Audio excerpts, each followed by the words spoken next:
యమజా, అంతా నీ వల్లే కావేరి నేను దూరం అయిపోతున్నాం. దానికి కారణమైన నిన్ను నేను బతకని. బాబా ఆగు బాబా, అసలేమైంది? సర్వనాశనం అయిపోయింది. కావేరికి ఈ జన్మలో నా మొహం చూడనంది. ముందు నువ్వు ఇంట్లో నుంచి బయటికి పద. బాబా ఆగు, కావేరి ఏమంది? రానందా? నేను మళ్ళీ వెళ్ళి మాట్లాడినా? ఆపు నీ నాటకాలు. చేసిందంతా చేసి ఇప్పుడు మంచిదానిలా నటిస్తున్నావా? లేదర్జున్, తను ఇందాకట్నుంచి కావేరి రావాలని చూస్తోంది. కావేరి రాగానే వెళ్ళిపోదామని చెబుతోంది. నేను నమ్మను. మీ ఇద్దరూ ఒక్కటే. మిమ్మల్ని అస్సలు క్షమించకూడదు. నువ్వు బయటికి పద. ఆగర్జున్, తప్పు చేసింది కావేరి, యమజ కాదు.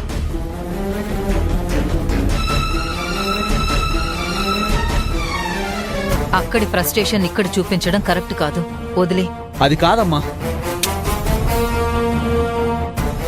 నువ్వు ముందు లోపలికి వెళ్ళు. వెళ్ళు.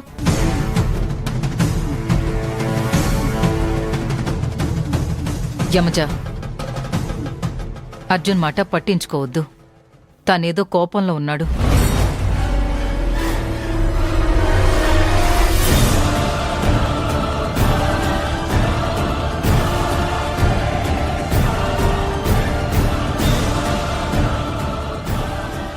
యమజా, వర్షాకాలంలో మామిడి పళ్ళొచ్చినట్లు వేసవి కాలంలో సీతాఫలాలొచ్చినట్లుంది.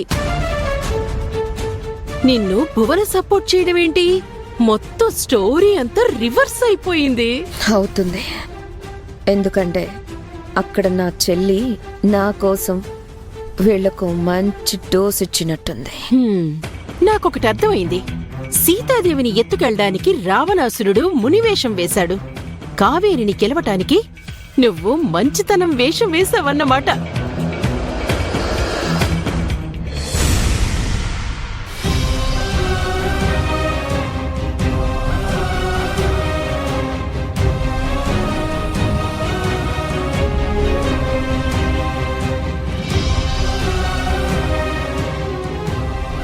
కావేరి, నువ్వు అర్జున్ బాబుతో భువనమ్మతో అలా మాట్లాడడానికి కారణం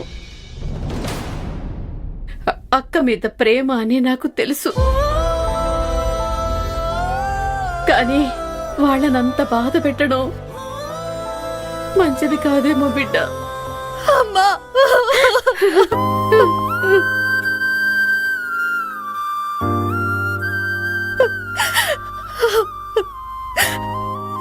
తప్పని నాకు తెలుసమ్మా, కానీ తప్పని సరే చేశాను. అర్జున్ బాబుకు అత్తయ్యకు నా మీద చాలా ప్రేమ.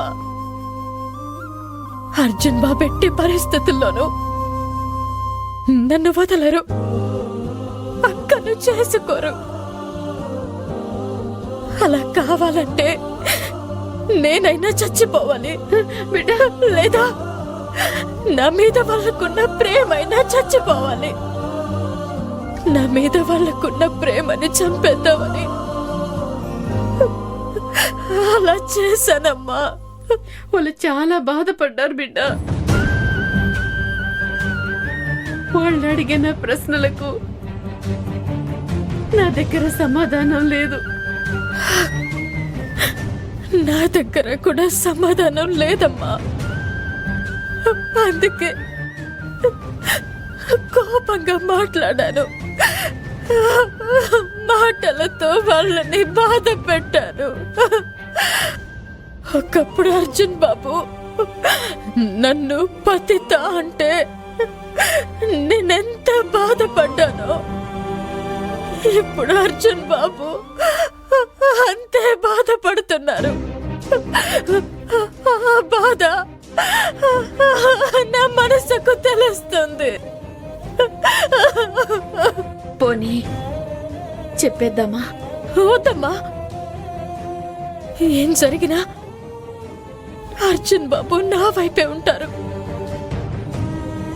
పైగా వాళ్ళెవ్వరికి అక్క అక్క మీద మంచి అభిప్రాయం లేదు.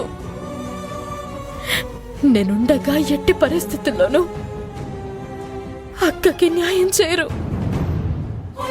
అందుకే ఇలా చేశాను. కానీ పసిపిల్లాడు లాంటి అర్జున్ బాబుని చాలా బాధ పెట్టానమ్మా. ఆ పాపానికి ప్రాయశ్చిత్తమే లేదు.